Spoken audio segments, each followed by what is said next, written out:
I've been fascinated by photography for as long as I can remember. Life speeds along one fleeting moment after the last in a constantly bubbling stream. And it seems like not all that many moments ago, I was younger than my kids are now. I'm sure my mom would say the same thing. As soon as we get to this moment, we've given up the last one, and we can never be totally sure if we're going to be given the next. A photo doesn't really stop time, but it can bring us back in our memory to what a single moment looked like and maybe felt like. Even moments we didn't personally experience, in places we've never been. A photo is not only an image, but a small window, a glimpse into what it might feel like to hold on to life's moments and life's places forever. So I guess that's another way of saying that photography reminds me that I'm made in the image of God.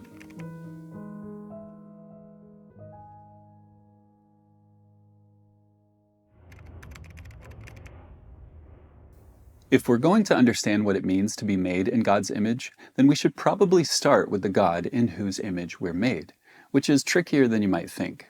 God, the Bible says, is invisible, the eternal and everywhere present Trinity, the Father with His Son and Spirit, ever living by the power of their own inexhaustible life, welling up in perfect mutual love. I can't take a picture of that.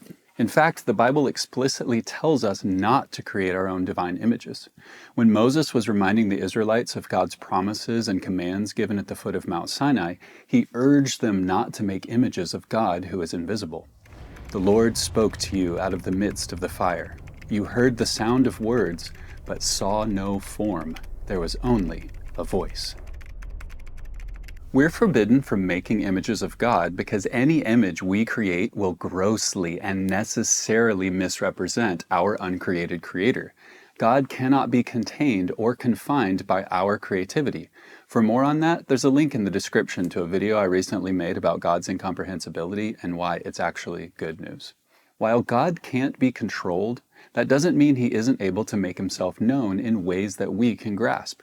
If God knows Himself and us perfectly, then He certainly knows how to reveal Himself to us faithfully.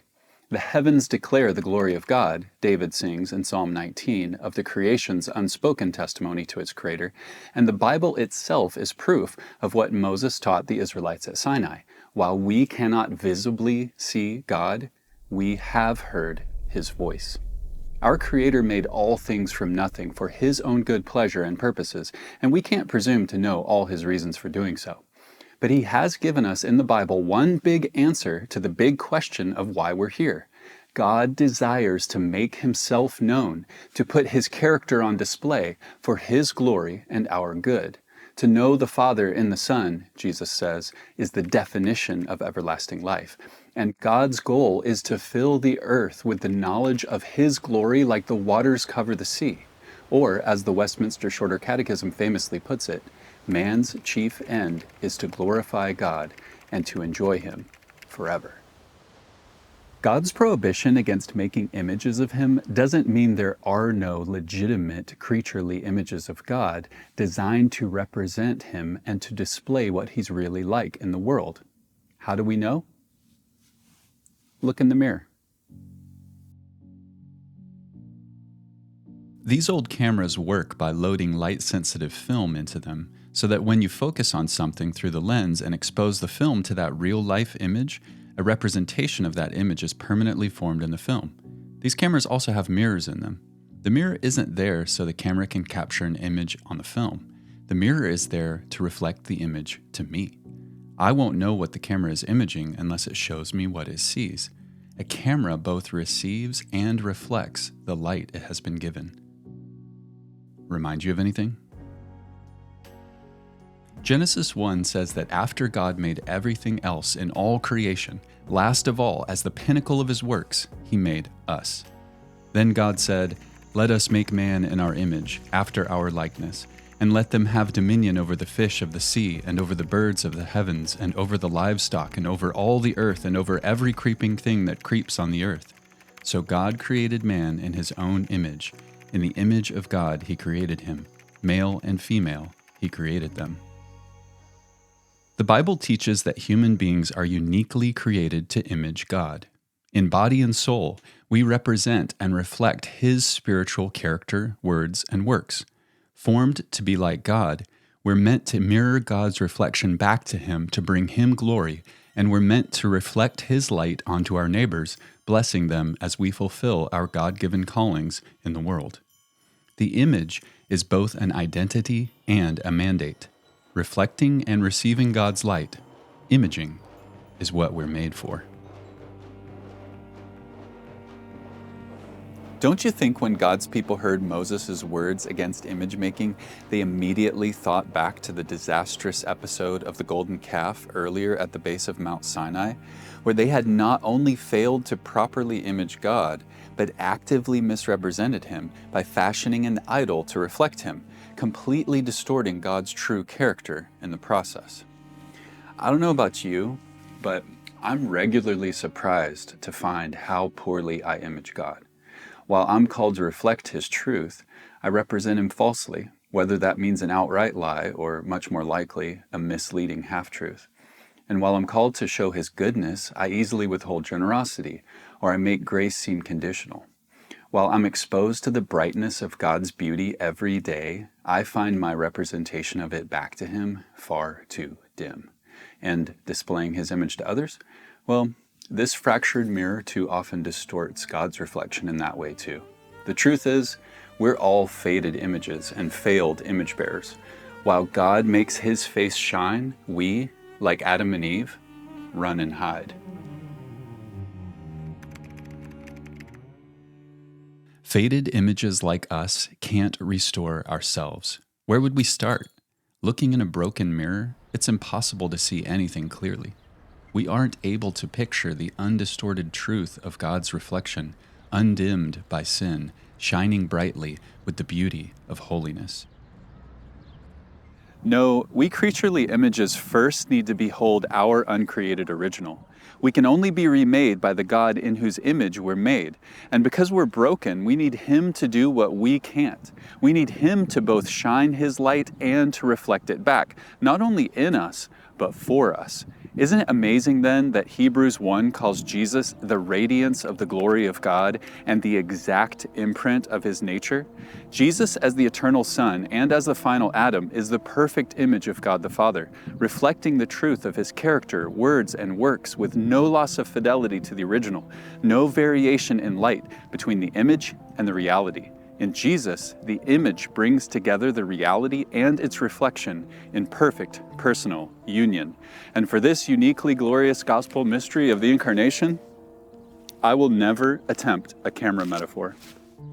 While Jesus has taken our nature to Himself, that doesn't mean He's now the copy and we're the original. It's so easy to cast Jesus into whatever mold we like: the spiritual guru, the national hero, the social revolutionary, the moral example. But whatever our mold, the real Jesus will break it. Because the Son who took on our flesh 2,000 years ago is the same Son for whom and through whom we were created in the beginning. The original became the reflection, not to be remade in our image, but to remake us in His. If God's original purpose is to make Himself known to us as His living images, and to make Himself known through our image bearing to one another, then it shouldn't come as any surprise that our purpose in being restored by Jesus, the original and perfect image, is to both know God and make Him known. This identity and calling as restored image bearers is even greater in redemption than in creation. God's display of His character in Jesus, the last Adam, is unfathomably richer than even what was pronounced very good in the first Adam. In Adam, we were called to reflect God's power and holiness and goodness and justice.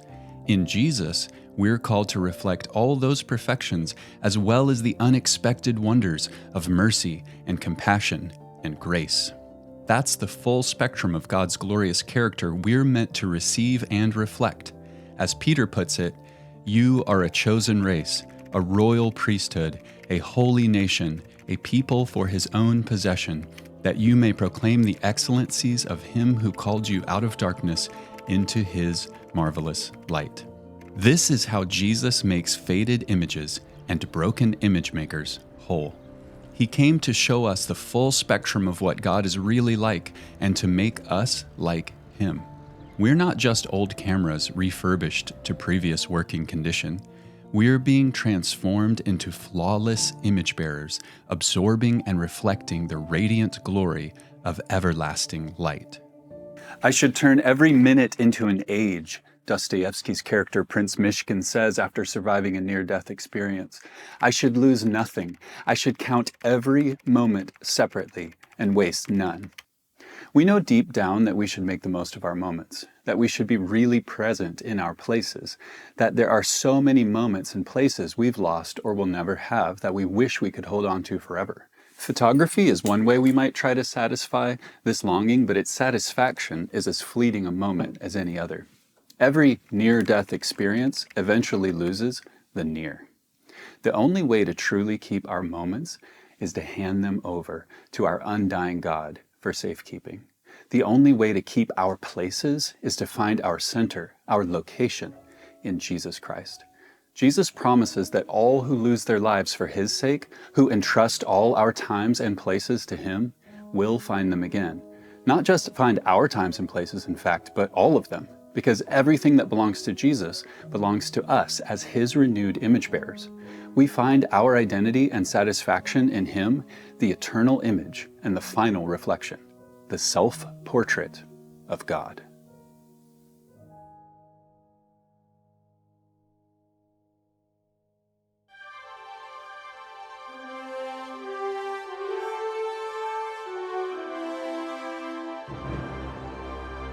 Introducing Tell Me a Story, a brand new podcast for children and families. Each episode brings scripture to life with immersive storytelling, followed by a short devotional to spark meaningful conversations.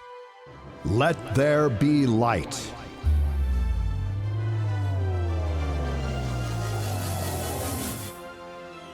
The serpent!